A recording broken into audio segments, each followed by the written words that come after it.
అనుమానం ఉండట్లేదు. రాకేష్ రెడ్డి గారు నమస్తే. నమస్తే అండి. సేంది ఎక్కడ చూసినా హోమ్ మినిస్టర్ అని థంబ్నెయిల్స్ కనబడుతున్నాయి.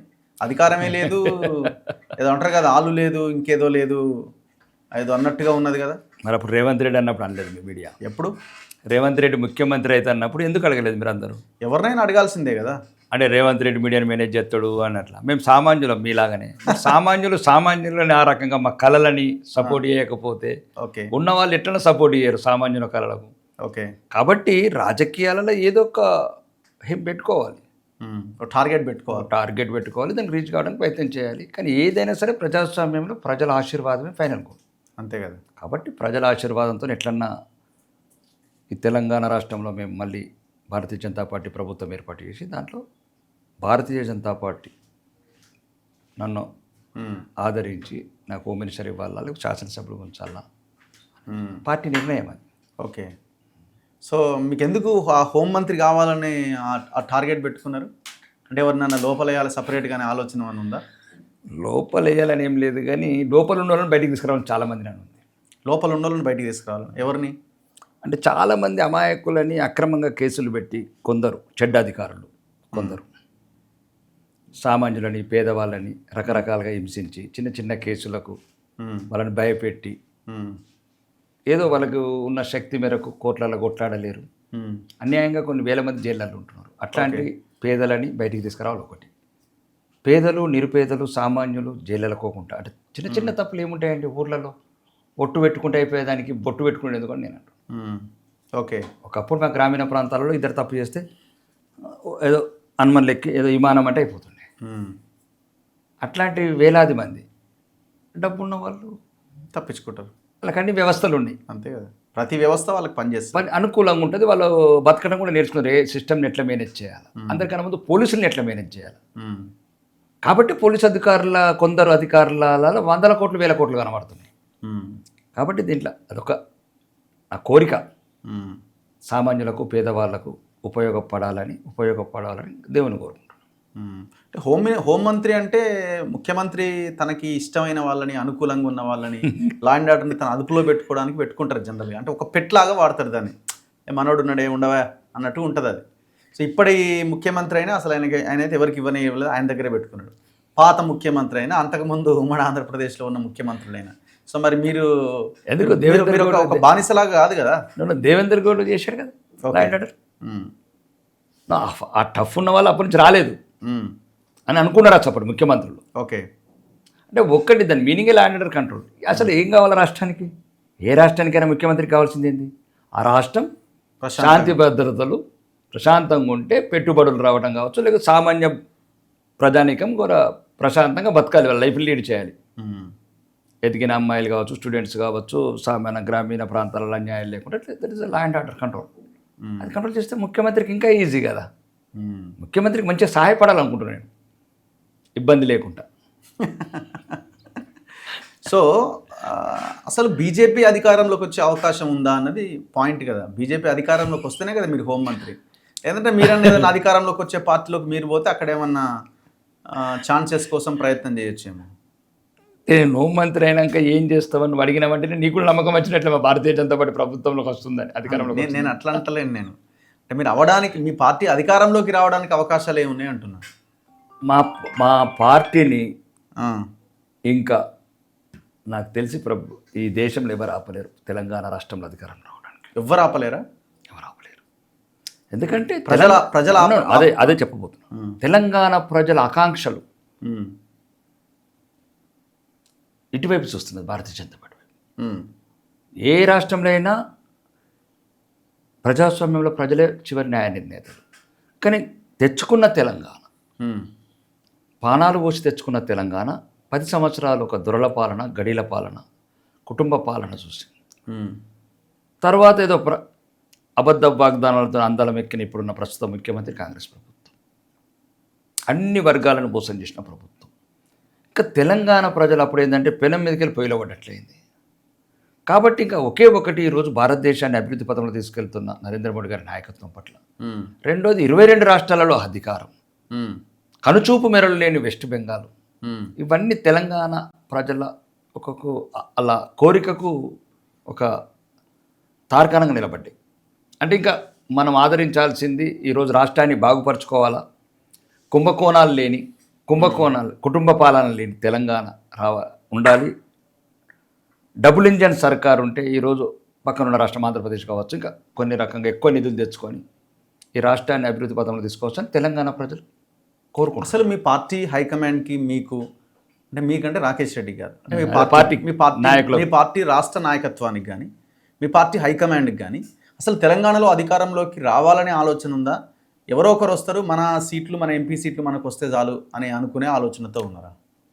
నో, మాకిప్పుడున్న దిశ నిర్దేశం ఎవరితోని పొత్తులు లేదు, ఉండదు. డిసైడెడ్. రెండోది, మా జాతీయ అధ్యక్షుడు నాడు నితిన్ నబీన్ గారు 3 రోజులు భారతదేశం ఏ రాష్ట్రంలో లేడు, 3 రోజులు 3 రోజులు ఉన్నాడంటే రాష్ట్రం ఎంత ఇంపార్టెంటు ఓకే వాళ్ళు ఆలోచించారు. కాబట్టి ఆ దిశగా అడుగులు పడుతున్నాయి. కానీ ప్రతిరోజు మనము రోజు ఒక రకంగా బహిరంగంగా వచ్చి మేము అన్ని రకాలుగా చెప్పలేము. కార్యాచరణ అయితే మొదలైంది.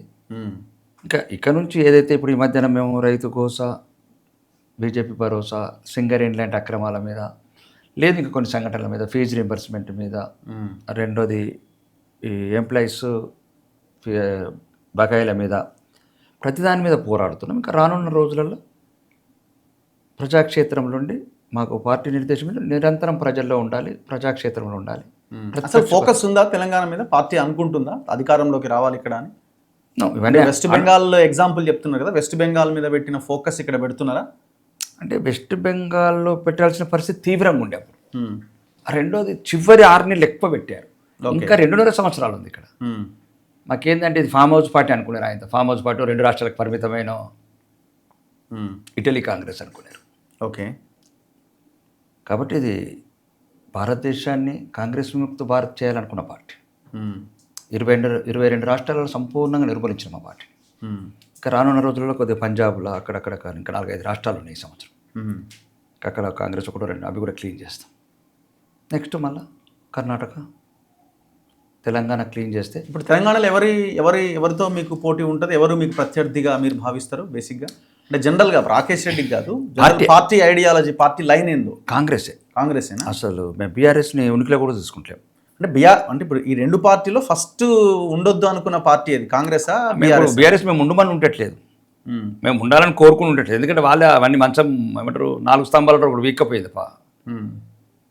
ఓకే, కల్వకుంట్ల కవితారావు గారు ఆల్రెడీ తీసేసుకుపోయింది ఒక లెక్క. ఇంకా ఉన్న రెగ్యులకు బామ్మడిది గొడవ. ఓకే, పెద్ద మనిషి ఏదో పాపం 200 సంవత్సరాలు లేత్తలేడు మంచం మీద. ఇంకా కాబట్టి అది దాని గురించి ఎక్కువ ఉపయోగం లేదు. ఏదో కొద్దిగా అప్పుడు అవినీతి డబ్బు ఉంది కాబట్టి. లేదు, ఇప్పుడు కాంగ్రెస్కి ఇప్పుడు ఈ కాంగ్రెస్ పోతే బీఆర్ఎస్ అనుకునే సిచ్యువేషనే ఉందన్నది కదా బీఆర్ఎస్ వాళ్ళు చెప్తున్నది. వాళ్ళు ఏమనుకుంటారు, మీరేం వాళ్ళని ఉనికిలోనే లేదని కొట్టిపారేసి? నేను చెప్పడం కాదండి, కవితారావు గారు చెప్పారు. కవితదేముందండి, ఆమె ఇంకొక పార్టీ పెట్టుకున్నది. ఆమె చెప్పింది, ఆమె ఎన్నైనా చెప్తుంది, వాళ్ళ కుటుంబ సభ్యురాలే కదా. కాబట్టి ఆ పార్టీలోనే బలం పోతుంది. వాళ్ళ కుటుంబ సమస్యలు బాగా తీవ్రంగా ఉన్నట్లే, ఏవైతే అవినీతి డబ్బు పంచుకోవటానికి, లేకపోతే గతంలో ఏమైనా దాచుకొని స్విట్జర్లాండ్లో వెళ్ళి గొడవలు పడుతున్నారు. ఓకే, హరీష్ రావు కేటీఆర్ కూడా సరిగ్గా ఎప్పుడు ముఖం చూడండి మీరు. పాలస్తీనా ఇజ్రాయెల్ ఉన్నట్లు ఉంటారు ఎప్పుడు, అటొక్కళ్ళు ఇటొక్కళ్ళు. ఓకే, కాబట్టి అది ఉండే పార్టీ కాదు, అది అయిపోయింది. సో మీ పోటీ కాంగ్రెస్, ఓన్లీ కాంగ్రెస్ వర్సెస్ బీజేపీగానే పోటీ ఉంటుంది. బీజేపీ వర్సెస్ కాంగ్రెస్ అని బీజేపీ కాదు. కాంగ్రెస్ ఎంతకి ఇంత, మాది బీజేపీ వర్సెస్ కాంగ్రెస్ అనండి.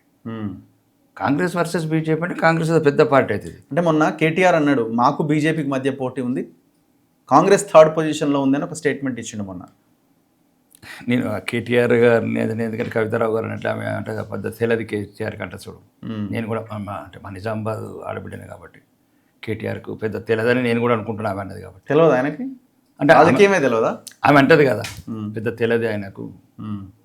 కాబట్టి కేటీఆర్ ప్రజలు మెచ్చిన నాయకుడు కాలేడు. కేసీఆర్ వేరు, ఒక్కొక్కరికి ఉంటుంది. ఇక ఇప్పుడు ఆయనకున్న చార్మింగ్ ఆయనకు ఉంటుంది, కానీ కేటీఆర్ గారికి అంత స్థాయికి కాదని నేను అనుకుంటాను.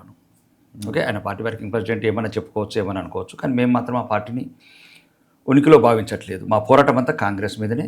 ఈ ఏదైతే గ్యారంటీల మీద కావచ్చు, ప్రజావంచన పాలన మీద కావచ్చు, ప్రజా వ్యతిరేక పాలన కావచ్చు, దాని మీద పోరాటాలు చేస్తాం.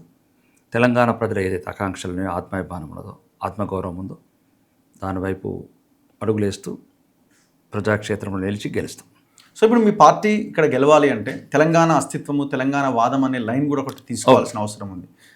అవునన్నా కాదన్నా బీజేపీ కూడా గతంలో తెలంగాణకి సహకరించింది. సుష్మా స్వరాజ్ గారు అంతా కలిసి సహకరించారు.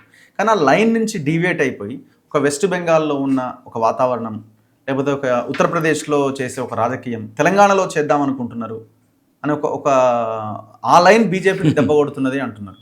లేదు, నాకెందుకంటే తెలంగాణ అంటే ఒక ప్రత్యేకమైన అభిమానం. 1969లో ఇది ఈ మాట రాకేష్ రెడ్డి గారు భారతీయ జనతా దానికి మీకు కన్క్లూజన్ ఇస్తాను. మీరు అన్న ప్రశ్న కన్క్లూజన్ ఇస్తాను. ఇప్పుడు భారతీయ జనతా పార్టీ ఈరోజు తెలంగాణ నిత్యనూతనమై వెలుగుతుంది, ప్రపంచంలో తెలంగాణ ఒక ట్యాగ్లైన్ వచ్చిందంటే బీజేపీ కారణం. 1969 తొలి దశ ఉద్యమంలో కాంగ్రెస్ ఇందిరాగాంధీ ప్రభుత్వం బుల్లెట్లతోనే కాల్చింది మా బిడ్డల్ని, గుండెలల్లో గుండు నింపింది మా బిడ్డల మీద. తర్వాత రకరకాల ఎమర్జెన్సీలో మా బిడ్డల్ని చంపింది తెలంగాణలో. తర్వాత మా ముఖ్యమంత్రిని అవమానించింది ఇందిరాగాంధీ, రాజీవ్ గాంధీ, అజయ్ గారిని, మా తెలంగాణ బిడ్డల్ని అడుగడుగును అవమానించిన పార్టీ కాంగ్రెస్. 1998లో ఆగిపోయిన ఉద్యమ శ్వాసని, తెలంగాణ అనే పదాన్ని ఉనికిలోకి తెచ్చింది భారతీయ జనతా పార్టీ. కాకినాడలో 1 ఓటు 2 రాష్ట్రాలు. ఓకే, తిరిగి దానికి ఒక జీవం పోసిన ఆ పదానికి. తర్వాత ఎల్కే అద్వనాథంలో సోనియా గాంధీ గారికి లెటర్ రాయటం, 2 సంవత్సరాల వల్ల మొత్తానికి ఒక లీడ్ తీసుకొచ్చాం. దాంట్లో ఒక అప్పుడున్న మేము ఎప్పుడైతే ఓటుకు నోటుకు వేసినప్పుడు కేసీఆర్ కూడా వేరే దాంట్లో మంత్రి పదవులు అనిపిస్తున్నాడు, ప్రోటోకాల్ ప్రకారం బతుకుతున్నాడు ఆయన. ఓకే, చీమలు పెట్టిన పుట్టాలు ఏమో పాములు వచ్చినట్టు వచ్చింది, అది పక్కన పెట్టండి. ఓకే, మొత్తానికి 2013లో కూడా పార్లమెంటు స్పీచెస్లో చూడండి, సుష్మా స్వరాజ్ గారు చెప్పారు పార్లమెంట్లో, మీరు పెడతారా మమ్మల్ని నచ్చినాక పెట్టమంటారా, మేము అన్ని రకాలుగా సిద్ధం ఉన్నాము, ఈరోజు తెలంగాణ బిడ్డలు చచ్చిపోతున్నారు, మీరు ఆత్మహత్యలు చేసుకోవద్దు, బతికి ఉండాలా తెలంగాణ అన్న నాయకురాలు సోనియా గాంధీ ఎప్పుడు మాట్లాడడం విన్నారా? ఎప్పుడైనా మాట్లాడిందా? మాట్లాడింది ఎప్పుడన్నా? ఫోటోలలో కనబడుతుంటే తప్ప మాట్లాడడానికి నేనే తప్పలేదు. సుష్మా స్వరాజ్ నిండు పార్లమెంట్లో తెలంగాణ విద్యార్థుల గురించి, ఆత్మహత్యలు తీసుకున్న బిడ్డల గురించి మాట్లాడి తెలంగాణ ఇస్తాం, ఒకవేళ ఇవ్వకపోతే మేము ఇస్తామని తెలంగాణలో ఛాలెంజ్ చేసింది. కాబట్టి వాళ్ళు భయపడి ఎట్లనే చేసి సంవత్సరం లోపల బీజేపీ వస్తున్నది, ఎట్లనే ఇస్తారు, అదేదో చెడ్డపేరు మనం ఎందుకు జీవితాంతం ఉంచుకోవాలని తెచ్చింది మేము తెలంగాణ. కాబట్టి తెలంగాణ పట్ల ప్రత్యేకమైన ఒక అభిమానం, ఎందుకంటే ఊపిరి పోసిన నేల, పానం పోసిన నేల, మాకు ఈరోజు దేశమంతా శక్తినిచ్చిన నేల ఇదే. మరి ఎందుకు మీ బీజేపీ ఎంపీ పార్లమెంట్ సాక్షిగా ఆయన పేరేంది, బెంగళూరు ఎంపీ, పాకిస్తాన్ ఇండియా విభజనతోని ఎందుకు తెలంగాణ ఆంధ్ర విభజనను ఆయన వెనక్కి తీసుకున్నాడు. మేము కూడా మీకు ఎట్లా నచ్చలేదు, మాకు కూడా నచ్చలేదు, మేము కూడా తెలంగాణ బిడ్డలమే మీలాగా. ఓకే, మేము పుట్టిందే కొంతమంది తప్పు వాళ్ళ సభ్యులు కొట్టలేదు. మీరు ఒకటి, మీరెట్లా తెలంగాణ నేల మీద గడ్డ మీద పుట్టినరో, ఈ తెలంగాణ గడ్డ మీద గిడతారో, మేము కూడా పుట్టేది ఎక్కడ గిట్టేది ఇక్కడనే. మా సమాధులు బెంగళూరులో పెట్టుకోము, యూపీలో పెట్టుకోము, మా సమాధులు ఇక్కడనే పెట్టుకుంటాం, మా తాత ముత్తాతలు పెట్టుకున్నట్టు. కాబట్టి ఆయన తీసుకున్నాడు, వెనకకి తీసుకున్నాడు. కాబట్టి కొన్నిసార్లు వాళ్ళు ఏదో ఆవేశంలో ఏదో మాట్లాడేటప్పుడు తప్పులు పొరులితే వెనకకి తీసుకోకపోతే వేరే సబ్జెక్ట్ ఉండేది. కాబట్టి ఈరోజు అభివృద్ధి పదంలో తెలంగాణను ఉడకలెత్తిస్తున్నాం మేము భారతదేశంలో. ఓకే, కాబట్టి అట్లాంటి మీరే కాదు, మేము కూడా ఒప్పుకోం, మాకు కూడా కొంత ఆవేదన ఉంటుంది. ఈ నీరు, ఈ నేల, ఈ గాలి, ఇవన్నీ మాయే, తాత ముత్తాతలు పిలిచిన గాలి. కాబట్టి తెలంగాణ వాదము, తెలంగాణ ఆత్మాభిమానము, తెలంగాణ ఆత్మగౌరవము, తెలంగాణ సంస్కృతి సాంప్రదాయాలకు నిరంతరం పాటుపడతాం. ఆధునిక భారతంలో, వికసిత భారత్లో ఈ తెలంగాణ ఇట్లా అప్పుల కుప్పై ఉండకుండా ఈ రాష్ట్రాన్ని ముందు వరుసలో తీసుకెళ్తాం. కానీ కేంద్రంలో అధికారంలో ఉన్న బీజేపీ దాదాపు 12 సంవత్సరాలు, అక్కడ వస్తున్న వ్యతిరేకత రేపొద్దున ఇంతకుముందు మోదీ వేవ్ ఇవన్నీ ఉంటుండే, కానీ రాబోయే ఎలక్షన్స్లో అదంత ఈజీ కాదు. అది తెలంగాణలో బీజేపీ అధికారంలోకి రావడానికి కూడా అడ్డంకిగా మారుతుంది అన్నది ఒక చర్చ. ఏ చర్చ అయినా రఘు ఎట్లుంటుంది అంటే, తెలంగాణ ప్రజలే చివరి న్యాయ నిర్ణేతలు, అంతే కదా. అల్టిమేట్గా ఇప్పుడు ఏం కోరుకుంటారు? ఇప్పుడు 3 ఎకరాల భూమి ఇచ్చిన, ఇప్పుడు ఏమి ఇచ్చిండి నేను కేసీఆర్, సారు కారు బీరు అనుకుంటే అంటారు చూడు. ఏంది సార్ ఏం చేసిండు? దళితుని ముఖ్యమంత్రి చేసిండా? 3 ఎకరాల భూమి అంటే ఏమైపోయిందంటే, ఇక్కడ ఒకవేళ బీజేపీ తెలంగాణకు వస్తే ఇంకా భయంకరంగా ఉంటాయి పరిస్థితులు. కేసీఆర్, రేవంత్ రెడ్డి ఇప్పుడే ఇట్లుందంటే ఇక వాళ్ళు వస్తే మొత్తం ఎవరిని మాట్లాడనియరు, ఎత్తుకపోవడం ఉంటుంది. ఇది చాలా భయంకరమైన డిస్కషన్ ఉంది కదా రాష్ట్రంలో. అంటే 22 రాష్ట్రాలలో ఒకసారి వెళ్ళి చూడండి, ఇలాంటి సీనియర్ జర్నలిస్టులు ఒక చోట కాదు కదా, 22 రాష్ట్రాలు, చాలా సామాన్యులు ముఖ్యమంత్రులు, అవినీతి రహిత పరిపాలన చేస్తున్నారు, అభివృద్ధి పథంలో వికసిత భారత్లో ఒక భాగమైపోతున్నారు. కాబట్టి దయచేసి మీరు అట్లాంటి చెడు ప్రచారానికి ఇట్లాంటివి చేయకండి. ఎందుకంటే తెలంగాణ ప్రజల ఇప్పుడు మీరు అంటే దేశంలో ఇచ్చినవి 7 బుల్లెట్ ట్రైన్లు, ఏడు 30 రాష్ట్రాలకు ఓడిస్తే తెలంగాణకు ఓడిచ్చినాం 10 లక్షల కోట్లు. ఉమ్. అంటే తెలంగాణ అమరలే క్యా అనుమోలే, ఎంత అపురూపమైనది. గుండెల్లో ఉంచుకునే తెలంగాణని భారతీయ జనతా పార్టీ ఎప్పుడు గుండెల్లో ఉంచుకుంటుంది.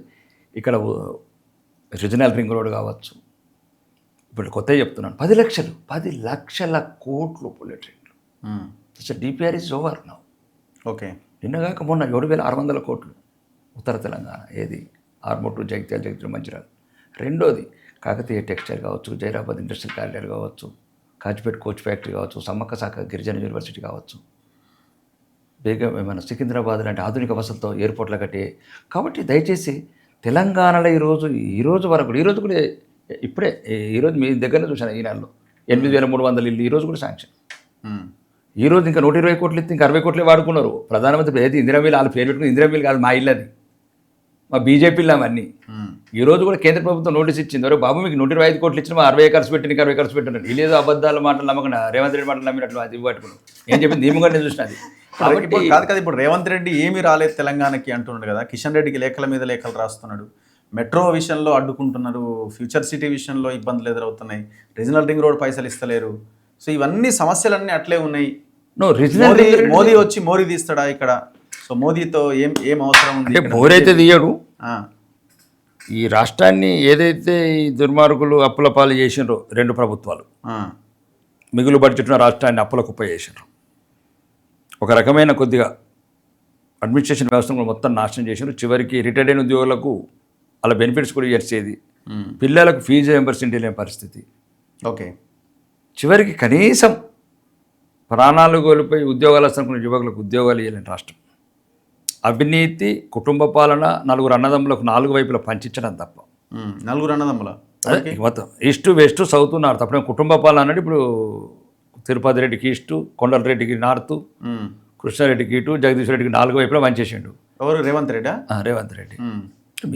మీరు అడగండి ఎక్కడైనా. అంతేనా? ఎక్కడైనా. ఇప్పుడు మీరు ఏ సైడ్ ఉంటున్నారు? నేను ఇటు కృష్ణారెడ్డి సైడు. వెస్ట్ సైడ్ అంతా కృష్ణారెడ్డి దున్నుతున్నాడు. మొత్తం కృష్ణారెడ్డి. అంతేనా? అంటే నిజమా అంటే ఇప్పుడు తెలంగాణ హైదరాబాద్లో ఉన్న ప్రజలకు తెలుస్తున్నది. ఎందుకంటే మీరు చూడండి ఇప్పుడు ఎక్కడైనా సరే, అంటే నేను అనేది ఏంటంటే, అంటే రేవంత్ రెడ్డి గారు అప్పుడు అనేది కుటుంబ పాలన కల్వకుంట్ల కుటుంబాన్ని పాలన అని తెలంగాణ. దీనికి ఏం పేరు పెడతారు? బ్రదర్స్ పాలన. దీనికి ఏమంటారు ఇక 4 వైపులా అష్టదిక్కాలు. అంటే మొత్తానికి కుటుంబ పాలన, అనుముల వారి కుటుంబ పాలన బ్రహ్మాండంగా సాగుతున్నది, అరాచకాలతో సాగుతున్నది, అవినీతితో సాగుతున్నది. కాబట్టి తెలంగాణ ప్రజలు కోరుకుంటారు ఇంకెన్ని రోజులు ఉంటే రేపు అంటే ఎలక్షన్ తొందరగా వస్తే బాగుంటుంది. 2034 వరకు నేనే ముఖ్యమంత్రిని, కాంగ్రెస్ అధికారంలో ఉంటుందని చాలా గట్టిగా చెప్తుంది కదా. కాంగ్రెస్ అధికారంలో ఉంటుందని ఏమో అంటున్నాను, కానీ నేనైతే ముఖ్యమంత్రి అవుతా అంటున్నాను. కానీ రఘు, పగటి కళలు కనాలి, పగటి కళలు మాత్రమే కనాలి. రాత్రిపూట పగటి కళలు కనకూడదు. రేవంత్ రెడ్డి గారు ఆ పక్కన వాళ్ళు ఎప్పుడు సీటు తీసేస్తారో, సిద్ధరామయ్య ఏం చేసేస్తారో నా భయంతో ఒక వాదం ఎత్తుకున్నాడు. నాకు తెలిసి కూడా నెక్స్ట్ సెకండ్ సిద్ధరామయ్య ఏంటి అవతల వచ్చింది 3-4 నెలల్లో. 3-4 నెలలేనా? అదే ఏదో స్కెచ్ అయిపోయింది, టైం అయిపోయిందని అంటున్నారు. ఎక్స్పైర్ డేట్ 2.5 years చేశారని. ఇక్కడేం డీల్ లేదు కదా 2.5 years అని. అక్కడంటే డీకే శివకుమార్ సిద్ధరామయ్య మధ్య అది ఉంది కాబట్టి ఇక్కడ కూడా అదే ఉందట, అదే ఫార్ములాస్. డీకే శివకుమార్ సెట్ చేసిన ఫార్ములా ఇది ఇక్కడ కూడా. కానీ కొన్ని సంచులు ఎక్కువ పోతున్నాయి ఇక్కడ నుంచి. ఎప్పుడైతే సంచులల్లో తేడా వచ్చిందో అప్పుడప్పుడు ముఖ్యమంత్రి సరిగ్గా ఉండడు. అంటే అక్కడ నుంచి ఫోర్సు రావటము వాళ్ళతో అంత ట్యాక్స్లు. సరే ఎందుకు పంపలేదు? 2.5 years ఎవరి కోసం అట? ఇక దాంట్లో ఒకరున్నారు. మంచిగా ఒక 6 నెలలు ఉంటే చాలు. ఈసారి చివరి ప్రభుత్వం కాదు, ఇది ఎప్పటికీ వచ్చే ప్రభుత్వం కాదు. ఇంకా తెలంగాణ అంటే కాంగ్రెస్ అనేది అంతరించిపోయే పార్టీ కాబట్టి ఏదో ఒక 6 నెలలు 3 నెలలు చేసిపోదామని ఉత్తమ్ కుమార్ రెడ్డి గారు, కోమటిరెడ్డి గారు, బట్టి విక్రమార్క గారు. కానీ రేవంత్ రెడ్డి మీతోనే కలిసి ఉన్నాడు, మోదీతో స్నేహం చేస్తున్నాడు, బీజేపీతో రెడీగా ఉన్నాడు. రేపు పొద్దున ఏదేమైనా ఇందులో 30-40 గెలిచినా మళ్ళీ అటే పోతాడు. ఈ డిస్కషన్ ఉంది కదా పాలిటిక్స్లో. ఆయన మాట్లాడే మాటల్లో కూడా రకరకాల అనుమానాలు వస్తున్నాయి. మోదీ వచ్చి రా అనగానే నాకు డిమాండ్ ఉంది అందుకే నన్ను పిలిచిండని రేవంత్ రెడ్డి ఇంకో మీటింగ్లో ఇంకో ఇంటర్వ్యూలో అనడం, ఇవన్నీ చూస్తుంటే సంథింగ్ ఇద్దరి మధ్యలో ఏదో ఉందని అనిపిస్తలేదా? మాకు ఇద్దరి మధ్యలో మాకేముంటుందండి. सबके साथ में चलो विकसित भारत में ఇసదారు బనం. అనవసరంగా లేనిపోయి గోక్కుంటా, అనవసరంగా తప్పుడు ఆరోపణలు చేసుకుంటా, రాజ్యాంగం మారుస్తారు, రిజర్వేషన్ గట్టంటి చిన్న పిల్ల చేష్టలు మాట్లాడుకుంటా ముస్లింసే కాంగ్రెస్ ఇలాంటి దిగజారుడు మాటలు మాట్లాడకుండా ఒక గౌరవనీయ తెలంగాణ ముఖ్యమంత్రి ఉండి వికసిత భారత్లో భాగస్వామ్యంగా మన ప్రధాని. కాబట్టి రేవంత్ రెడ్డి గారు మొఘలాయ సామ్రాజ్యానికి చివరి బహదూర్ షాలాగా, కాంగ్రెస్ పార్టీకి చివరి ముఖ్యమంత్రి. ఇంకా ఎప్పుడైతే బర్మాల బహదూర్ షాకు సమాధి కట్టిండ్రు బ్రిటిష్ వాళ్ళు, మేము కూడా ఎక్కడన్నా కొండరెడ్డిపల్లిలో ఈయన ఫామ్ హౌస్ కట్టి ఆయన పెడతాం పర్మనెంట్. ఎందుకు ఆయన మీతో కలిసి వస్తున్నా అని అనుకుంటున్నాడట, అవునా? అది వేరే విషయము. మేము చివరి బహదూర్ షాని చెప్తాం. అట్లా అంటలేను నేను, అట్లాంటి ఆలోచన ఆయన మీరు అయితే ఉందా? అది రేవంత్ రెడ్డి గారు ఏమైనా చెప్పగలుగుతారు. కానీ చివరి టైంలో మాకున్నది ఎందుకు ఆయన ఫామ్ హౌస్ పరిమితం అయిపోయిండు. మొన్న మీ ఎంపీ గారు ఒక మాట అన్నారు, మీ అరవింద్ గారు, మోదీ పిలిచిండు అని అంటే మరి ఇద్దరి మధ్యలో ఏమన్నా డీల్ ఉందేమో, నేనైతే సామాన్య కార్యకర్తని నేను నాకైతే తెలియదు మరి అని అన్నాడు. మరి నాకున్నది మాత్రం చివరి బహదూర్ షాని చేద్దామన్నట్టు మా పార్టీ నిర్ణయం. ఓకే, బహదూర్ షాని చేసి నేను అదే కొండరెడ్డిపల్లిలో ఇంకొక ఫామ్ హౌస్ కట్టుతాను, 20,000 కొండరెడ్డిపల్లి. ఇద్దరికి అవసరమైతే ఒక హాట్లైన్ పెడతాము. ఏమేమి చేయాలనుకుంటాం చేయలేకపోయినాము, తెలంగాణ ప్రజలు మోసం చేసినాం, రోజు కుమిలి రావాలి ఇద్దరు, అట్లా తయారు చేసి మేము పరిపాలన అట్లా చేస్తాం. సో ఇంకా మీరు సౌత్ తెలంగాణ నార్త్ తెలంగాణ అనే డివిజన్కే కట్టుబడి ఉన్నారా? లాస్ట్ టైం మీరు మాట్లాడారు కదా, సౌత్ నెగ్లెక్ట్ చేస్తున్నారు, పైసలు ఇస్తలేరు. పైసలు ఇస్తలేరు, ఇంకా అట్లే ఉందా? ఇంకా లేదు. ఇంకా రేపల్లిలో ప్రెస్ మీట్ పెడుతున్నాను అక్కడ నిజామాబాద్. మీరా? ఏమైంది అంటే అదే మాకున్న జిల్లా పెద్దలు సుదర్శన్ రెడ్డి గారు కావచ్చు, మహేష్ కుమార్ గారు కావచ్చు, దయచేసి మీరు రాష్ట్ర ప్రభుత్వంలో పెద్దలు జిల్లాని కొద్ది న్యాయమైన కోరికలు ఏవైతే ఉన్నాయో వాళ్ళు దోచుకపోతున్నారు, తీసుకుపోతున్నారు. అంతకాకుండా కొంత నిజామాబాద్ జిల్లా ప్రజలకు, ఎందుకంటే అందరం ఇక్కడనే గిట్టాల్సిన వాళ్ళం, నిజామాబాద్ కోటలో పదవులు అనుభవిస్తున్న వాళ్ళం, నేను ఎమ్మెల్యేని వాళ్ళం. కాబట్టి కొద్దిగా ఏ రకంగా అయితే రాష్ట్ర ప్రభుత్వాన్ని ఒప్పించి తీసుకురమ్మంటాను. కాబట్టి ఆ వ్యత్యాసం జరుగుతుంది. కానీ వ్యత్యాసం ప్రతిదానికి పరిష్కారం కాదు. మేము అనేది మా ఉత్తర తెలంగాణ కాదు, 33 జిల్లాలు సమానంగా ఉండమంటున్నాం. 3 జిల్లాలకే పరిమితమైన ప్రభుత్వము. ఇప్పుడు మీ నియోజకవర్గానికి ఎన్ని వేల కోట్లు వచ్చినాయి? మాకేం రాలేదు, 1000 కోట్లు ఎక్కడికి రాలేదు. మాకు రావాల్సిందా ఒక 100 రూపాయలు ఉంటే 10 రూపాయలు వచ్చినాయి, ఇంకా 90 రూపాయలు రావాలా? 10 రూపాయలు వచ్చినాయి. రాకపోతే కొడంగల్ పోయి కూల కొడతామని. ఏం కూల కొడతారు? ఆయన కట్టుకునే ఆయన కూల కొడతాం, మా పైసలతో కదా కట్టుకుని. కొడంగల్ పోయి కూల కొడతారా? మా పైసలతో, మా భాగం మాకు ఏమన్నా కూల కొట్టేస్తాం, మా పైసలు కదా. లేదు లెక్కలు చెప్పు. శ్వేతపత్రం రిలీజ్ చేయి. మీకేం రాలేదు మీ నియోజకవర్గం? శ్వేతపత్రం అప్పుడు చాలా రాలేదు. మున్సిపల్ బిల్డింగ్ రాలేదు, ఆర్డీఓ కాంప్లెక్స్ లేదు, 3 MRO ఆఫీసులు కూలిపోతున్నాయి, స్కూల్ బిల్డింగ్ రాలేదు, కొద్వాన్పూర్లో రాలేదు, ముస్లిం స్కూల్ ఒకటి మైనారిటీ స్కూల్ కూలిపోతుంది, అది రాలేదు. ఇంటిగ్రేటెడ్ స్కూల్ ఏదో ఇచ్చినట్టు అంటే అది ఒకటి అయిపోతుంది. నడుస్తుంది అసలు వర్క్ నడుస్తుంది. ఓకే, అంటే మేము ట్యాక్స్లు కడతాం కదా ఎవ్రీ మంత్, రోడ్ ట్యాక్స్, ఆ ట్యాక్స్, ఎక్స్ట్రా ట్యాక్స్ అయ్యే కదా పంపించండి. మా పైసలతోనే కొడంగల్ కూడా పోతున్నాడు. ఎందుకు మీ అంకాపూర్ చికెన్ గురించి అంత గొప్పగా చెప్తున్నాడు? అంకాపూర్ చికెన్ గురించి చెప్తాడా, లేకపోతే పోచంపాడు వాటర్ గురించి చెప్పటం ముఖ్యం కాదు. మాకేమి ఇస్తున్నాం అనేది ముఖ్యం. ఆర్మూర్ ప్రజల అభివృద్ధి ముఖ్యం. మాకు రోడ్స్ కావాలి, స్కూల్స్ కావాలి, గ్రామ పంచాయతీ బిల్డింగ్స్ కావాలి, MRO బిల్డింగ్ కూలిపోతున్నాయి అవి కావాలి, ఆర్డీఓ బిల్డింగ్ కూలిపోతుంది అది కావాలి, మున్సిపల్ బిల్డింగ్ లేదు అది కావాలి, కొత్త మార్కెటింగ్ యార్డ్ కావాలి, బస్ డిపో కావాలి, ఇంటిగ్రేటెడ్ బస్ స్టాండ్ కావాలి, ఇవన్నీ మాకు కావాలి. ఇప్పుడు నిన్న 7,000 కోట్లు తెచ్చిండు మాది. మాకు మొన్న భూమి అమ్మినావు, అలాగే కొని భూమి అమ్మి మొత్తం కొడంగల్ కొనవుతావు, అన్ని మీ బ్రదర్స్కి ఇస్తావు. తిరుపతి ఆడేముంది, ఆయన కొడంగల్ ఆడ చేస్తున్నది ఏముంది? కాదు, ఒకటే ప్రాజెక్ట్ 9,000 కోట్లు కొడంగల్ నారాయణపేట. ఓకే, ఒక్కరోజు మనం పూజ అయితే 435 కోట్లు, అడుగు పెడితే చాలు పడిపోతున్నాయని. మేమేమంటున్నాం, నువ్వేం కొండపోతావు అనేది ఇంపార్టెంట్. ఓకే, కొద్దిగా ఎక్కువ తక్కువ కొండగలని ఇంత దుర్మార్గం. ఆయన ఎందుకంటే ఆయన బాగా చెప్పిండు, గజ్వేలు, సిరిసిల్ల, సిద్దిపేట నుండి మొత్తం కొడంగల్, మధిర కూడా బాగుపోతున్నాయి. మధిర అండ్ మొత్తం అంతా ఖమ్మము మొత్తం సగం వీళ్ళు తీసుకుపోతారు, 80% 30% ఖమ్మం కూడా తీసుకుపోతాడు, 15% ఏమో నల్గొండ తీసుకుపోతాడు. ఇక 5% మిగిలితే ముష్టి 30 జిల్లాల మీద పడేస్తారు 5 పైసలు. మిగతా అలాగే పోతున్నాయి. నేను కావాలి శ్వేతపత్రం రిలీజ్ చేయమని రఘు. మీరు ఎప్పుడైనా నేను దీనికి ఛాలెంజ్ ఉన్నాను. మరి దారుణం. మా దగ్గర ఒక ఫామ్ ఆయిల్ ఫ్యాక్టరీ పెట్టుమని తిరుగుతుంది, ఫామ్ ఆయిల్ ఫ్యాక్టరీ పెట్టారు. కానీ ఇంతవరకు కొడంగల్ ఫామ్ ఆయిల్ మొక్కలు కూడా పెట్టలేదు, ఇప్పుడు ఫ్యాక్టరీ పెడతారు. మా ఫ్యాక్టరీ కూడా అలా తీసుకుపోతున్నారు. కాబట్టి అంటే ఏదైతే మనము ఉమ్మడి ఆంధ్రప్రదేశ్ నుంచి పెట్టిపోయినామో, ఉమ్మడి ఆంధ్రప్రదేశ్ మనకు అన్యాయం జరిగిందని, కాబట్టి ఆ బేసిక్ మీద రాష్ట్రాన్ని విడగొట్టినాము. మళ్ళీ అట్లాంటి పీడపోకూడదు తీసుకురావద్దు ఈ రాష్ట్రంలో. మంత్రులు, ముఖ్యమంత్రులు కొద్దిగా ఎక్కడ తీసుకుపోయిన పర్లేదు, కానీ మిగతా అన్ని జిల్లాలను సమానంగా చూడాలని నేను అంటున్నాను. ఇంతకుముందు ప్రెస్ మీట్ పెట్టినట్టు మీరు ఓవైసీ ఫాతిమా కాలేజ్ మీద.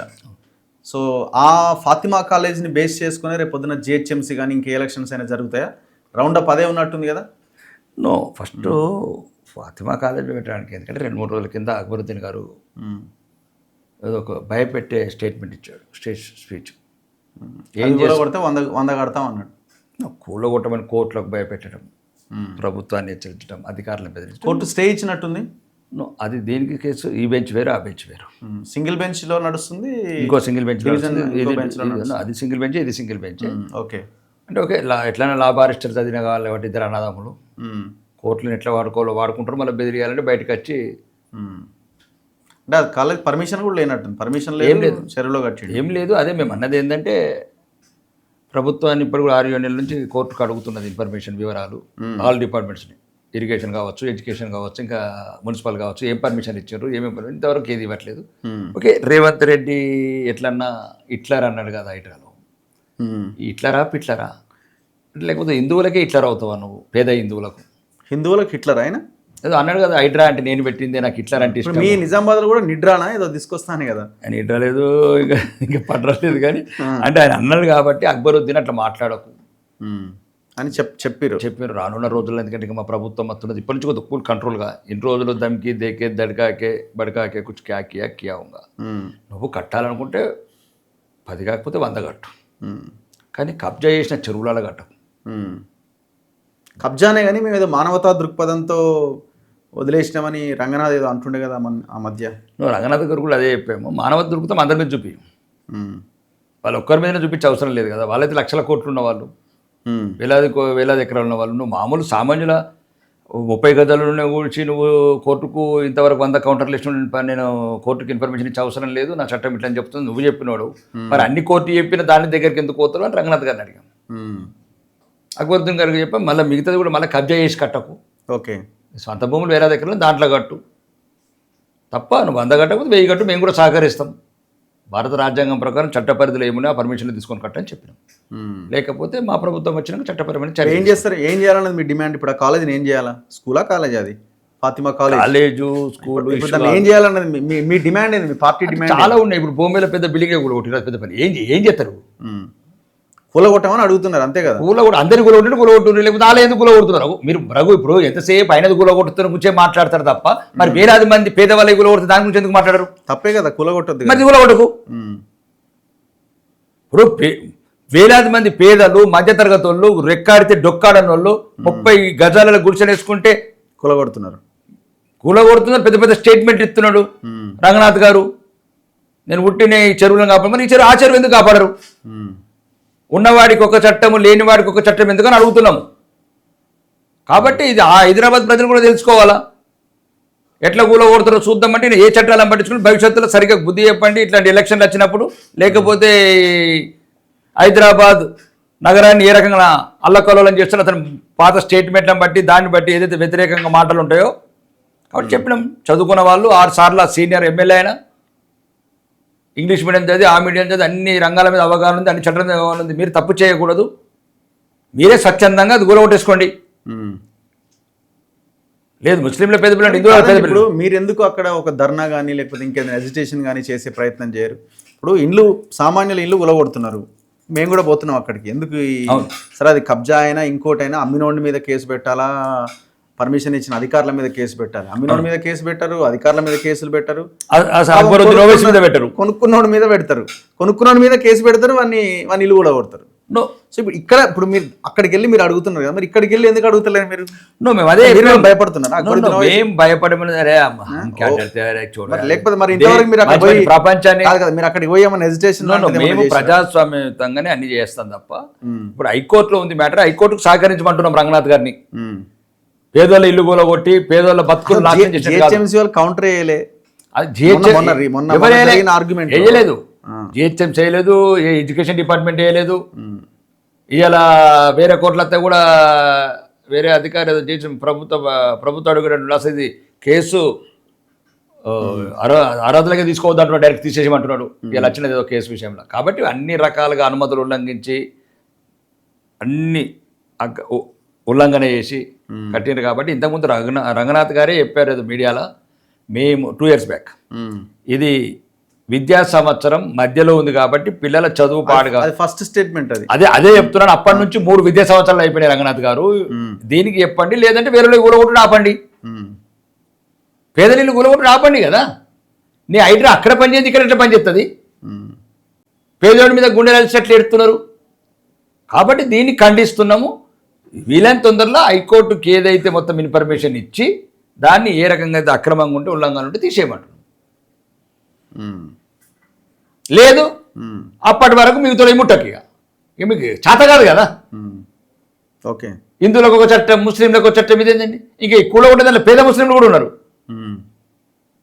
కాబట్టి రంగనాథ్ గారికి కానీ ముఖ్యమంత్రి హిట్లర్ రేవంత్ రెడ్డి కానీ చెప్తున్నాం, హిట్లరు నువ్వు అట్లా చూడు, పట్లర్ కాకు. హిట్లర్ ఎట్లా అవుతాడు ఆయన? ఆయన హిట్లర్, ఆయన పేరు హిట్లర్. ఆయన అన్నాడు కదా హిట్లర్ పెట్టుకున్నాడు, హైడ్రా అంటే నాకు ఇష్టము, హిట్లర్కి ఇష్టమైన పేరు హైడ్రా, ఆ స్ఫూర్తితో పెట్టుకున్నా హిట్లర్ అని. మరి హిట్లర్కి అటు పోతే హిట్లర్ అవుతలేడు, మరి పిట్లర్ అవుతున్నాడు. ఎటు పోతే అటు అదే దగ్గరికి పోతే చాదర సలగన్ చెరువు పోతే హిట్లర్ అవుతలేడు. కాబట్టి సమన్యాయం, రాజ్యాంగం అందరికి సమాన హక్కులు ఉన్నాయి. కాబట్టి ఎఫ్టీఎల్ ఎవరికైనా ఎఫ్టీఎలే. కాబట్టి ఫస్ట్ నువ్వు అది ఏదైతే ఉల్లంఘన ఉందో తీసేయి. నేను అంత కూడా అక్బరుద్దీన్ గారికి చెప్తున్నా, అది నువ్వే తీసేయి. చదువుకున్నవాడు అన్నీ ఉన్నవాడు ఎంత కట్టినవు అట్లా కట్టు, ఇంకా 100 కట్టు. కొద్దిగా హిందూ పిల్లలు కూడా కట్టు. మత్సారి లోట్లు వేసారు నీకు హిందువులు చార్మినార్ కాడ. హిందువులు ఓట్లు ఏందే గెలిచిండా? ఎంతసేపు ముస్లిం పిల్లలు అంటే ముస్లింలతో పాటు హిందూ పిల్లలు కూడా ఉన్నారు కదా, అనాథ పిల్లలు, పేద పిల్లలు. లేదంటే మేము హుస్సేన్ సాగర్లో కడతామని నేను అన్నా. అక్బరుద్దీన్కి హిందువులు కూడా ఓట్లేస్తున్నారా? ఎందుకయ్యారు? వేస్తున్నారు. మా హిందువులకున్న బలహీనతలే అవి. ఓకే.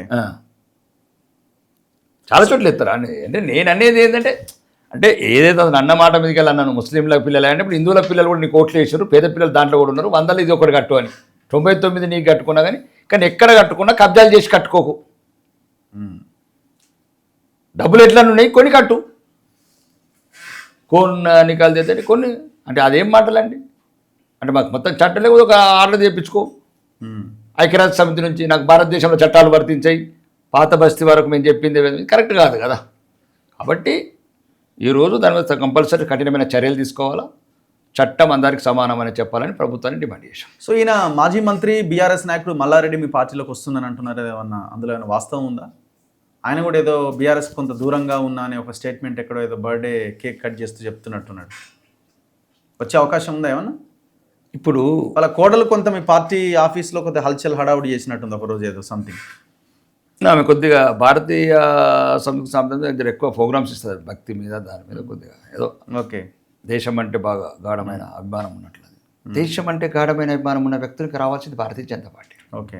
మల్లారెడ్డి కూడా వస్తున్నాడా? ఆయన కూడా దేశం అంటే అభిమానం ఉన్నట్టుంది కదా. అప్పుడప్పుడు కావాల్సి వస్తుంది. ఆయన భూములు అంటే అభిమానం ఎక్కువ. భూములు చాలా మందికి అభిమానం ఉన్నది. భూములు ఎవరు కొనుక్కోలేదు? ఆ సౌదీ నోవేసి కొనుక్కోలేదా? రేవంత్ రెడ్డి కొనుక్కోలేదా? రేవంత్ రెడ్డి అన్నదమ్ములు కొనుక్కోలేదా? ఎవరు కొనుక్కోలేదు. అది కాదు. ఓకే, దాయమని కంటిన్యూ రాష్ట్ర ప్రభుత్వం అధికారంలో ఉంది, ఏం చేసుకో, ఎవరంటారు దానికి మాకేం సంబంధం? చెయ్యట్లేండి. ఒకసారి జేసీ పోయి మళ్ళీ వెనక్కి వచ్చింది, అది వెనక్కి గొడగొల కొట్టి వెనక్కి వచ్చింది. అట్లా కాదు రఘు, ఏమొచ్చింది అది రేవంత్ రెడ్డికి మల్లారెడ్డికి తెలుసు. సరే, ఇప్పుడు వస్తున్నాడా వస్తలేడా? చాలా మంది వస్తున్నారు వచ్చడానికి, ఆయన ఒక్కడే ఉన్నాడు. ఎట్లా మల్లారెడ్డి ఎప్పుడు వస్తుండు? ఆయన కన్నా ముందు చాలా మంది వచ్చేవాళ్ళు. అవునా? చాలా మంది అంటే పెద్ద పెద్దోళ్ళే అంటే పెద్దోళ్ళు అంటే నాకు తెలిసి ఇంకా రానున్న రోజుల్లో తెలంగాణ రాజకీయ ముఖ చిత్రం కూడా మారుతుంది. ఎన్ని రోజులలో? నెలలలో? అంటే నెలలు అనేది ఉండదు, సమయము సందర్భము రాజకీయ క్షేత్రాల్లో కొన్ని నిర్ణయాలు ఆలోచించుకొస్తాయి. కానీ మొత్తానికి మాత్రం ఒకటి మాత్రం చెప్పగలుగుతాను, ఎలక్షన్ వచ్చే వరకు మాత్రం మా బీజేపీ ఆఫీస్ కాడ 144 సెక్షన్ పెట్టవలసి వస్తుంది. బీజేపీ ఆఫీస్ దగ్గర అంటే టికెట్ల గురించి ఆ క్యూలు అవి పెట్టుకుంటారు అంతగానం. ఓకే. పోలీస్ బందోబస్తు అవన్నీ మళ్ళీ ఆర్మీ దించాలి, ఇవన్నీ 144 సెక్షన్ పెట్టవలసి వస్తుంది. అంత సినిమా ఉంటుందా? అరే ఎక్కడ ఉనికి లేని దగ్గర బెంగాల్ని కొట్టాం ఇదేందండి. అంతే. 8 మంది 35% ఓట్లు. ఇప్పుడు ఎవరు అంటే లీడర్లు అంటే కాంగ్రెస్ నుంచా బీఆర్ఎస్ నుంచి? రెండు. బీఆర్ఎస్ అయితే కొద్దిగా అక్కడిక్కడ సగం సగం వచ్చేటట్లేదు అందరు. రాజకీయ నాయకులు ఒకటండి, తెలివైన రాజకీయ నాయకులు. పడవ మునుగుతున్నది అంటే ముందు వాతావరణం పసిగట్టేటోళ్ళు వాళ్ళే. ఈరోజు వెస్ట్ బెంగాల్ ఫలితాలు వచ్చిన నుంచి వాళ్ళకి సరిగ్గా ఎవరికి నిద్ర లేదు. కొందరు ఖర్చీపులు గైరత వాళ్ళు చిన్నప్పుడు మా బస్సులలో సీట్ ఆపించుకుంటుండే, అందరూ మాలాంటిలో కూడా ఇస్తున్నారు జర టవాలా డాపు టవాలా డాపు అని. మీ సీట్కే సరే రాగల చూసుకోండి. మరి తప్పేం లేదు, పార్టీకి మంచి జరుగుతుంది పోతారు. ఏమన్నా పార్టీకి మంచి జరుగుతుంది అన్నప్పుడు ఏమవుతుందండి? కేసీఆర్ ఫ్యామిలీ నుంచి ఎవరైనా వచ్చే అవకాశం ఉందా? Chances are there? ఉంటాయి. ఓకే. అలా కూడా దేశం అంటే ప్రేమ పట్టుకుంటే ఏం చేస్తాం? ఓకే, అంటే ఉందా అంటున్నా. భారతీయ జనతా పార్టీ అంటే ఒకటేనండి, ఈ దేశాన్ని ప్రేమించాలా, అభివృద్ధిని కాక్షించాలా, ధర్మాన్ని గౌరవించాలా. ఇది భారతీయ జనతా. దేశాన్ని ప్రేమించాలా, ధర్మాన్ని అభిమానించాలన్నప్పుడు కొంతమంది రావచ్చు, ఏం తప్పేమో. డిస్కషన్స్ ఏమైనా ఉన్నాయా అంటున్నా? డిస్కషన్స్ మాలాంటి ఈ కేడర్ లోపల ఉండదు, ఏదంటే ఢిల్లీలో ఉంటాయి, ఏముంటాయి తప్పేమో. ఇప్పుడు కవిత పార్టీ మీద మీ అభిప్రాయం ఏంటి? ఆమె ఆల్మోస్ట్ ఒక 6-7 నెలలు 8 నెలలు అయినట్టుంది కదా. సో ఆమె లైన్ ఇవన్నీ చూసినప్పుడు ఏదో ఎవరో తప్పుడు సలహాలతో ముందుకు పోయినట్టున్నదా. ఎందుకు అట్లా అంటే పెట్టుడు తప్ప పార్టీ పెట్టుడు అంటే సమయం సరైన సమయం కాదేమో అని నాకు అనిపిస్తుంది. ఎందుకంటే అంటే చూస్తున్నాను, అంటే జనరల్గా ప్రజలు ఇంత తొందరగా ఎలక్షన్స్ మూడ్లో లేరు. ఒకసారి మన ఎవరో వీడియో పెడితే కూడా ఏదో నిరసన దీక్షకు ఏదో పోతే ఒకటే పోతాడు, ఎవరు లేరు అసలు. ఏదో ప్రెస్ క్లబ్లోనా, ఫంక్షన్ హాల్, అయితే సోమాజి కూడా ప్రెస్ క్లబ్లో ఫంక్షన్ హాల్ వేరే దగ్గర లేదు ఆప్షన్, వాళ్ళు కూడా ఒక్కరు కూడా రాలేదమ్మా పోటీ అంటున్నారు. ప్రజలు ఏ సమయంలో కొత్తదనం కోరుకుంటారు, ప్రత్యామ్నాయ నాయకత్వం కోరుకుంటారు, ఆ సరైన సమయం చూసుకొని నిర్ణయం తీసుకోవాల్సింది. కానీ పాపం ఆమెకి ఏదో ఇబ్బంది, కుటుంబంలో చాలా ఇబ్బంది పెట్టినట్టు పాపం. ఆమెకి ఆడబిడ్డను చూడకుండా హింసించినట్లరు. అంటే ఆమె చెప్తుంది కదా, ఒక్కోసారి ఎవరి ఇంటర్వ్యూలో చాలా బాధపడుతూ చూశాను. నేను జైల్లో ఉంటే కూడా సరిగ్గా నన్ను పట్టించుకోలేదు, ఒక్కరు కూడా రాలేదు, రకరకాల నాకు సరైన సాయం చేయలేదు అని కన్నీళ్ళు పెట్టుకుంది. ఆ కన్నీళ్ళు మంచిగా ఆ కుటుంబానికి. అలా లాస్ట్కు ఆడబిడ్డ నడిపిస్తారండి. ఇప్పుడు చాలామంది అంటే మీరు కొన్ని సోషల్ యాంగిల్స్లో కూడా మాట్లాడుతుంటారు కదా, చూసినా నేను. సో ఈ మధ్య కాలంలో అధికారులు బాగా దొరుకుతున్నారు. ఒక 4 ఇరిగేషన్ అధికారులను పట్టుకుంటే 1000 కోట్లు దొరికినాయి. మన ఒక భీమిరెడ్డి అనే ఒక డిఎస్పీ దగ్గర దాదాపు 200 కోట్ల ఆస్తులు, ఎవరి బీరువాలు ఓపెన్ చేసినా 2 కిలోల బంగారం 3 కిలోల బంగారం దొరుకుతున్నది. ఆభరణాలు, బిస్కెట్లు, సిల్వరు, డైమండ్స్, ఫారెన్ లిక్కర్స్. వాళ్ళ కెరియర్ అంతా చూసుకున్నా ఒక 2-3 కోట్లకు మించి జీతం అయితే రాదు. ఆ ఖర్చులు పోతే మహా అయితే ఆయన దగ్గర 1 కోటి రూపాయలు ఎంతో మిగిలాలి. సో అది కూడా కష్టమే. సో మరి ఇన్ని 100 కోట్లు అధికారులు కొంతమంది సంపాదిస్తున్నారు. దీని మీద మీ అభిప్రాయం? విచ్చలవిడిగా దొరుకుతున్నారు. అంటే తెలంగాణ అమరవీరుల స్వప్నాలు ఎలా నిర్వీర్యమైపోయినది ఎన్నికలు అర్థమవుతుంది. ఈ తెలంగాణ వచ్చి నుంచే ఇంత విపరీత పోకడలు. అవును, అంతకుముందు మీరు చూడండి, లేదు దొరికితే 10 లక్షలు 50 లక్షలు 1 కోటి రూపాయలు అట్లా దొరుకుతుండే.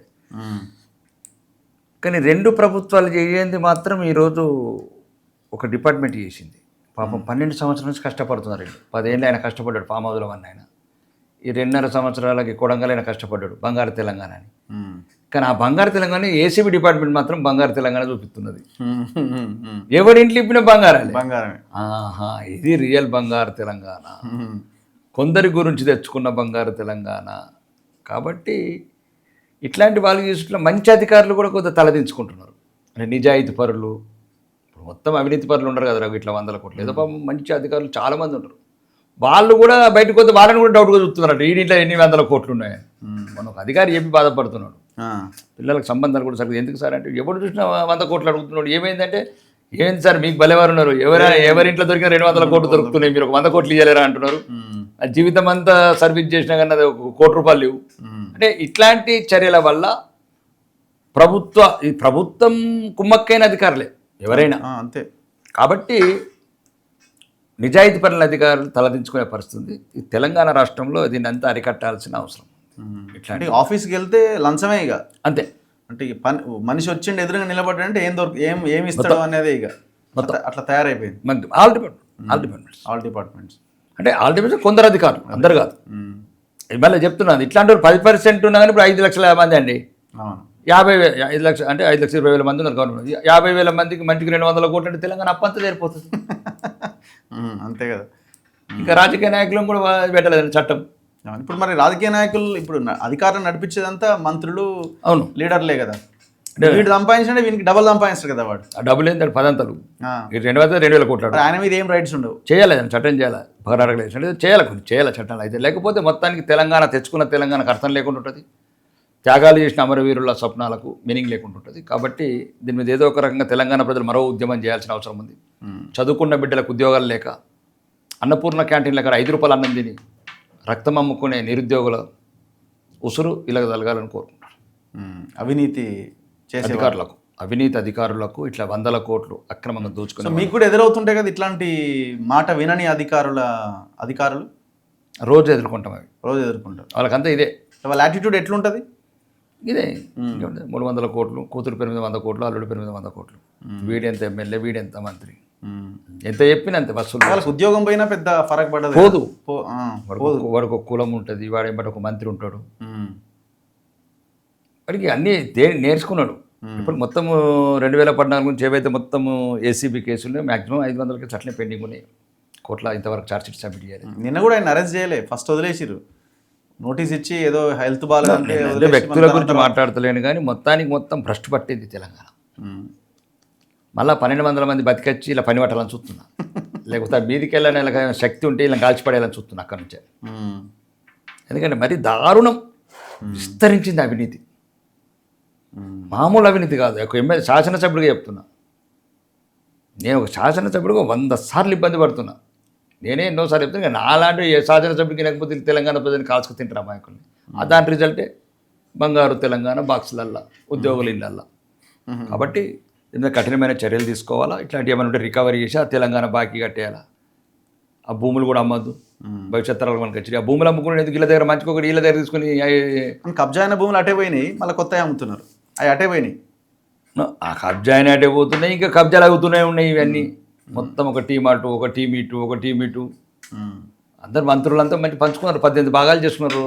ఈ పార్ట్ నువ్వు రావద్దు, ఈ పార్ట్ నువ్వు రావద్దు, నీ దాంట్లోకి నేను రాను, నా దాంట్లోకి నువ్వు రాకు. మొత్తం 30% కమిషన్లు, కరప్షన్. అప్పుడే మొత్తం కుటుంబం తిన్నది.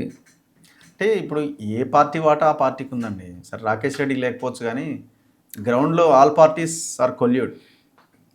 పెద్ద 300 ఎకరాల వెంచర్ ఉందనుకోండి, అక్కడికి ఏ పార్టీ పోదు ఒకవేళ అక్రమాలు జరిగినా. నాకు అట్లా అంత పెద్ద ఇంతవరకు అట్లాంటి వ్యవహారాలకు పోలేదు. కానీ నేను నాకున్నది ఒక అభిప్రాయం ఏంటంటే, తెలంగాణ ప్రజలు అమరులు ఆత్మార్పణ చేసుకొని తెచ్చుకున్న తెలంగాణలో ఇట్లాంటి మరీ దారుణమైన, అంటే వీడు 35 ఏళ్ళు దోసుకుంటాడండి. రాజకీయ నాయకుడు ఉంటాడు, 5 ఏళ్ళు ఉంటాడు, ఆడు మళ్ళీ సగం పంచి పెడతాడు అందుకెళ్ళి. అంటే నేను చూస్తున్న రాజకీయ నాయకుడు ఆడు సంపాదించిన మళ్ళీ 5 ఏళ్లకు మళ్ళీ ఎలక్షన్ పోషభపోతం చేస్తే మైషభ మాయం చేసినట్లు. అంటే అందరు కాదు, కొంత రాజకీయ నాయకులు అటు ఆదాయము, అటు మళ్ళీ ఎలక్షన్ రాగానే మళ్ళీ నీళ్ళు అవుతుంది. కానీ అధికారులు 35 ఏళ్ళు, 3 సస్పెన్షన్ కాడు, సస్పెన్స్ అయితే కోర్టులకు కేసు పడేది, మళ్ళీ ఏడాది కాగానే మళ్ళీ ఉద్యోగం లేకపోతే ఇంతకన్నా ప్రమోషన్ తీసుకుంటాడు. ఇంకా అప్పటిదాకా 1000 తీసుకుంటాడు, తర్వాత 2000 తీసుకుంటాడు. ఆ ఖర్చు ఈ ఖర్చు మళ్ళీ ప్రజల మీద పడుతుంది. అది కూడా వీళ్ళు సరైన శిక్షలు వేయక. నాకేదనేది ఇట్లాంటి దాన్ని ఏసీబీతో పాటు సౌదీ డిపార్ట్మెంట్ కొందరు తీసుకోవాలి, సౌదీ దుబాయ్ శిక్షలు వేయతందుకు. ఎందుకు అట్లాంటి శిక్షలు వేయాలి? 100% రికవరీ, లైఫ్ వేసేస్తారు అంతే. అంటే ఏసీబీ దొరికినాక సౌదీ అధికారులని ఒక ప్రత్యేకమైన కోర్టు, అంటే ఎందుకంటే పేద ప్రజల సొమ్ము కదండి, వేలాది కోట్లు. కూడా బిజినెస్ మ్యాన్ అంటే కొంత సంపాదించుకుంటాడు, కొంత ట్యాక్స్ ఆటో, కానీ రోజు కాల్చుకు తిన్నాడు కదా ప్రజల్ని. ఎట్లా వస్తాయి అధికారుల దగ్గర పైసలు? అంటే ఒక సామాన్యులని, అమాయకులని హింసించడే కదా ఇలా పని. మళ్ళీ ఇలా కూడా దొరికినోడు దొంగ అవుతుండు, దొరికినోడు దొరనే. అట్లా ఐఏఎస్లు కూడా ఉన్నారు. దీంట్లో కూడా మళ్ళీ రాజకీయాలే, మా కులపోడు, మీ కులపోడు, ఈ కులపోడు, ఈ పార్టీడు, ఆ పార్టీ, ఈ పార్టీ, ఆ పార్టీ, సబ్కు సబ్ సౌదీ అంతే పనిష్మెంట్. చూడు మొత్తం నీకు చూడు, ఇప్పుడు మొత్తం అప్పంతా కట్టేయచ్చు, మొత్తం బంగారు తెలంగాణ వేయచ్చు. వీళ్ళందరూ అధికారులు, ఎవరైతే అవినీతి అధికారులు కొందరు ఉన్నారో పైసలు తీసుకుంటే ఒకరికి 2000 కోట్లు అది. కాబట్టి నేను అనేది ఏంటంటే 35 ఏళ్ళు ఇలా బాగా సీరియస్గా ఉండాలా. వీలైతే మన ప్రత్యేక చట్టాలు తీసుకొచ్చి వీళ్ళకి మళ్ళీ ఉద్యోగం రాకుండా రికవరీ RR యాక్ట్ ఉంటుంది, స్పెషల్ యాక్ట్ చేసి. కాదు కొన్ని రోజులైతే ఏమైతే సౌదీ షేక్ను, దుబాయ్ షేక్ను బతిమిలాడి మీ దేశంలో ఏం చట్టాలు ఉంటే ఇక్కడి వరకే పెట్టలేదు, పట్టే వరకు పట్టినాక మీరు ఏం చేయాలి అంటే ఆ దేశాల శిక్షలు దొరికినాక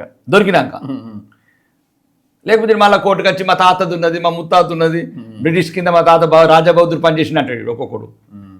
కాబట్టి ఇవన్నీ కఠినంగా అణచివేయాల్సిన అవసరం ఉంది. అవినీతిని మొత్తానికి, అంటే మొత్తం కాకుండా ఈ రకమైన దారుణమైన అవినీతి ఉంటే తెలంగాణ ఎప్పటికి ముందుకు పోదు. నిరుద్యోగ బిడ్డలకు ఉద్యోగాలు రావు, గ్రామీణ ప్రాంతాల మౌలిక వసతులు రావు. అసలు విదేశాలకు వెళ్ళి గ్రామీణ ప్రాంతాలు ఇండస్ట్రీ కూడా ఇలా అవినీతికి ఇప్పుడు ప్రతి ఒక్కరు టేబుల్ కింద పెడతాడే కూడా అతని ఇండస్ట్రీ. కాబట్టి ఉన్నవాడికే చుట్టమవుతుంది చట్టం కూడా. కాబట్టి దీని మీద ఏ ప్రభుత్వం వచ్చినా ఇప్పుడున్న ప్రభుత్వం మనం ఆశించలేము. కాబట్టి రానున్న రోజులలో ఒక మంచి నాయకత్వాలు వచ్చి, మంచి పార్టీలు వచ్చి ఇట్లాంటి వ్యవస్థను కొంత కంట్రోల్ చేయాలని ఆలోచిస్తాం. సో ఇప్పుడు అయోధ్య రామ మందిరంలో విరాళాల కుంభకోణం ఏంది అసలు మీకు ఎట్లా అనిపించింది? అంటే గుడిలో ప్రజలు ఇచ్చిన రూపాయి డబ్బులు కూడా అవినీతి, మరి ఎవరి మీద వేయాలి బాధ్యత? బాధ్యత ఏంటంటే అక్కడ ఉన్న కొన్ని చిన్న ఏమవుతుందంటే లక్షలాది మంది భక్తులు, వేలాది మంది ఉద్యోగులు, కొందరు నైతిక విలువలు లేని ఉద్యోగులు అన్ని చోట జరుగుతుంది. తిరుమల కొండ మీద జరుగుతుంది, మక్కా మసీదులో జరుగుతుంది, వాటికన్ చర్చలు జరుగుతుంది. మీ పార్టీ అధికారంలో ఉన్న ఏరియాని మీరు ఏ పార్టీ మా పార్టీ జగన్ ఉన్నప్పుడు కాంగ్రెస్ ఒకవేళ ఉంటే ఈ పార్టీకి దున్నేసేటోళ్ళు కదా. వీళ్ళంతా ముస్లింలు, కాంగ్రెస్ వాళ్ళకైతే దేవాలయాల మీద వీళ్ళు ఇదే ఇట్లనే ఉంటది వీళ్ళ వైఖరి, వీళ్ళకి నిఘా లేదు, మా నిర్లక్ష్యం ఇది అని మీరు మాట్లాడరా? రఘు ఒక్కటి మాత్రం చెప్తున్నాయి, ఈ ప్రపంచంలో ఎవరికన్నా రాముడి గురించి మాట్లాడకుండా కానీ కాంగ్రెస్ వాళ్ళకి మాత్రం లేదు. మా రాముడు అంటే ఇష్టపడని వాళ్ళు, మా రామాయణం చదవనోళ్ళు, మా అయోధ్య రానోళ్ళు, మా అక్షింతలు ముట్టనోళ్ళు, మా రాముడిని దర్శనం చేసుకున్నోళ్ళు, అడుగడుగున విషం నింపుకున్న గాంధీ కుటుంబం, హిందూ వ్యతిరేక కుటుంబం. ఎప్పుడైతే సోనియా గాంధీ గారు, రాహుల్ గాంధీ గారు, ప్రియాంక గాంధీ గారు అయోధ్యకు వచ్చి సనాతన ధర్మం విరసిస్తున్న నేల మీద సర్వసుఖాలు అనుభవిస్తున్న కుటుంబం మాది. 60 ఏళ్ళు ఈ దేశాన్ని మేము పాలించినాం, కానీ ఒక 82% ఉన్నాయి ఒక మనోభావాలని ఒక్కరోజు కూడా మేము గౌరవించలేదని పాపం వినాశనం కావాలంటే వాళ్ళని వదిలేయండి సార్. ఒక్క నిమిషం విరాళాలు తర్వాత చెప్తాను. ఒక్క నిమిషం హిందువులకి ఒక్క నిమిషం. సోనియా గాంధీ గారు, రాహుల్ గాంధీ గారు, ప్రియాంక గాంధీ గారు వచ్చి అయోధ్యలో పుణ్యస్నానం చేసి రాముడి పాదాల చెంత కన్నీళ్లు గార్చి మేము 60 ఏళ్ళు ఈ రకంగా హిందువుల్ని అవమానం చేసినాము, రాముడిని టెంట్ల కింద ఉంచినాం, రామగుడి దివ్య భవ్యాలయం నిర్మించినాం కూడా ఈ గుడికి రాబుద్ధి కాలేదు, మాకు క్షమించమని ఓడుకుంటే అప్పుడు కాంగ్రెస్ వాళ్ళు మాట్లాడచ్చు ఆ పాయింట్ వరకు. లేదు వాడు కుంభమేళకు రానోడు మాట్లాడినాక మంచిగా ఉంటుంది.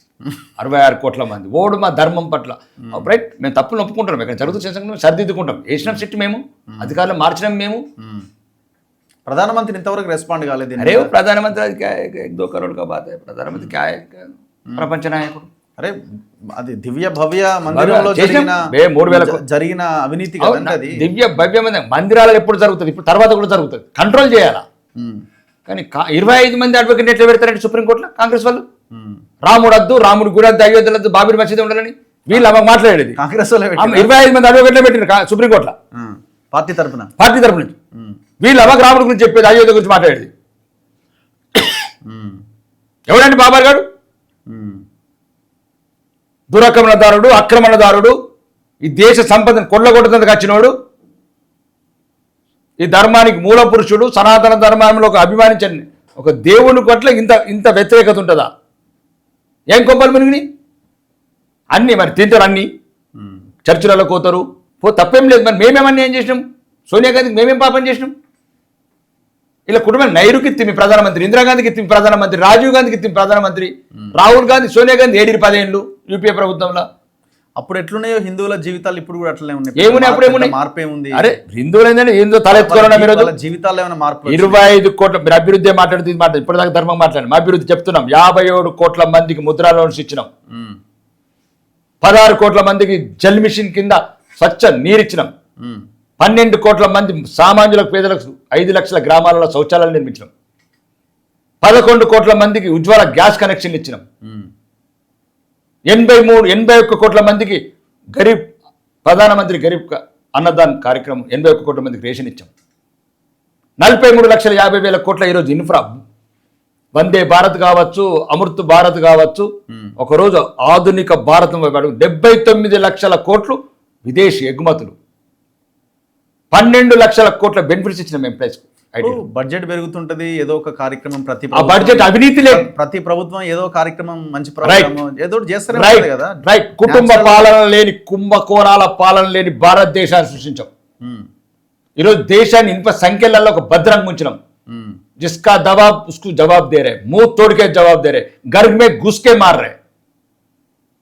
एक दिन ऐसा था, पूरा जो वीर जवान उसका सर काट रहा था, उसका जान चले जा रहा था, हजारों वीर सैनिक मर रहा था ये देश में.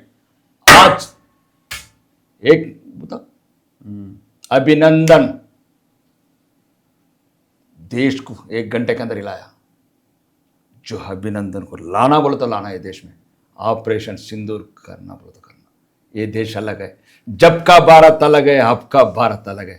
अब का भारत మోడీ का भारत है, अब का भारत भाजपा का भारत है. కాబట్టి దేశం అభివృద్ధిని పరుగులెత్తిస్తున్నాం. ఈరోజు దేశం నలువైపులా ఎయిర్వేస్, సీవేస్, హైవేస్ చూడండి. ఏ రోడ్లు చూడండి ఇప్పుడు హైదరాబాద్ చుట్టుపక్కల. కర్నూలు వెళ్తావా, బొంబాయి వెళ్తావా, విజయవాడ వెళ్తావా, వరంగల్ వెళ్తావా, కరీంనగర్ వెళ్తావా, నాగ్పూర్ వెళ్తావా, ఎక్కడి నిధులు ఇవన్నీ చెప్పండి. ఈ దేశాన్ని యువత, భవిష్యత్ తరాల యువతకు ఒక వికసిత్ ఇప్పుడు భారత్ అన్ని ఎట్లా వచ్చినాయి? కాక్రోచ్ జనతా పార్టీలు 2 కోట్ల మంది ఫాలోవర్స్, ఇదంతా ఒక అండరెస్ట్ వాతావరణం ఉన్నది అని అంటున్నారు కదా. అన్రెస్ట్ ఎప్పుడు ఉంటుంది ప్రపంచంలో ప్రతి దేశంలో ఉంటుంది. కాబట్టి కొద్దిగా ఉంటుంది అన్రెస్ట్. కాబట్టి మేము యువకులు కూడా చెప్తున్నాం sir, welcome to politics. What is wrong? ఒక అవినీతి మచ్చ లేని, ఒక గంట విరామం లేని ప్రధానమంత్రి ప్రపంచంలో మీరు చూడలేరు రఘు. మీరు భవిష్యత్ తరాలు చూడండి, భవిష్యత్ తరాలు చాలా బాధపడతాయి. మేము మోడీ గారు ఉన్నప్పుడు పుట్టలేదని. ఏమున్నది మోడీ గారు చెప్పండి? 30 ఏళ్ళు ప్రజా జీవితంలో ఒక గంట సెలవు తీసుకోకుండా, ఒక దినం జ్వరం లేకుండా ఏం చేశారు చెప్పండి? యూపీఏ టైంలో 78 స్కామ్స్.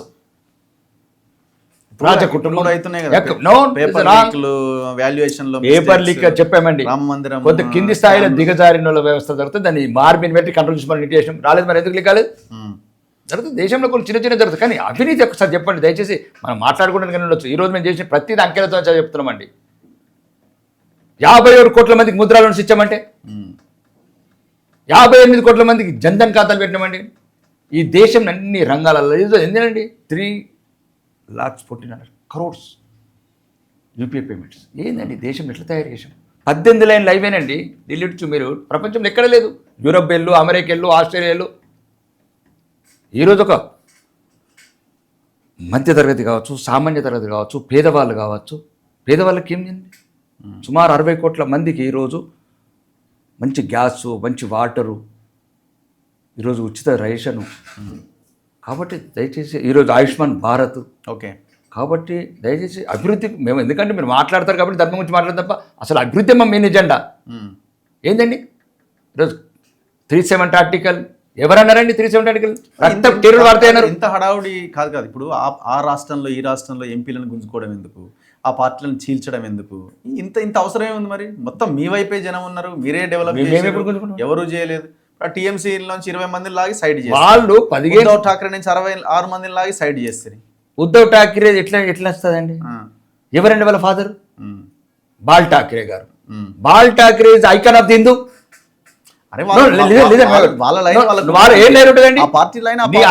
బాల్ ఠాక్రే లేకపోతే నువ్వు దేనికి కౌన్సిలర్ కూడా కాదు. Uddhav Thackeray, ball Thackeray icon of Hindus,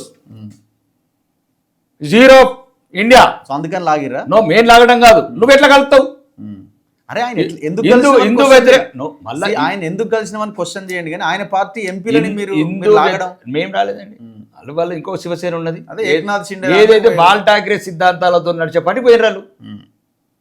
ball Thackeray పెట్టిన పార్టీ, బాల్ ఠాక్రే సిద్ధాంతాలకు వ్యతిరేకంగా ఏదైతే హిందూ వ్యతిరేక పార్టీలో శరద్ పవార్ గారు కావచ్చు, సోనియా గాంధీ గారు కావచ్చు, కాంగ్రెస్ కావచ్చు, దాంట్లోకి వెళ్ళారు. కాబట్టి అక్కడ నాయకులు సమయం వచ్చినప్పుడు కొట్టారు. మేము ఉండం బాల్ ఠాక్రే. ఇప్పుడు తృణమూల్ కాంగ్రెస్ ఏదైతే కమ్యూనిస్ట్ కావచ్చు, కాంగ్రెస్ కావచ్చు, వ్యతిరేకంగా వచ్చి ఈరోజు హిందూ వ్యతిరేక చేసినామని వాళ్ళు 10 ఏళ్ళు నరకం అనుభవించారు. హిందువుల పానాలు పోతుంటే 321 మంది రక్తపు వారించిన మమతా బెనర్జీ, సందేశ్ ఖాళీలో హిందూ మహిళలని అరాచకాలు చేపించిన మమతా బెనర్జీ అణిగినరు. కొన్ని రోజు పవర్ ఉంది, కానీ ఈరోజు స్వాతంత్రం వచ్చింది, స్వేచ్ఛ వచ్చింది, పార్టీ మొన్ననే కదా వాళ్ళు గెలిచింది. మొన్న గెలిచింది ఆ పార్టీ నుంచే. వాళ్ళు అప్పుడే వ్యతిరేకత వచ్చి ఇటువైపు వచ్చిరా? వ్యతిరేకత కాదు, మమతా బెనర్జీ మీద అంటే వ్యతిరేకత గూడు కట్టుకొని ఉన్నది చాలా సంవత్సరాల నుంచి. ఎదిరించలేకపోయారు. నియోజకవర్గాల పెంపు ఇదంతా ఉంటుందా? 100%. అంతేనా? 100%. దేశం చాలా పెద్దగా సీట్లు పెరుగుతాయి. మహిళా రిజర్వేషన్ కంప్లీట్ ఇప్పుడు అయిపోతుంది.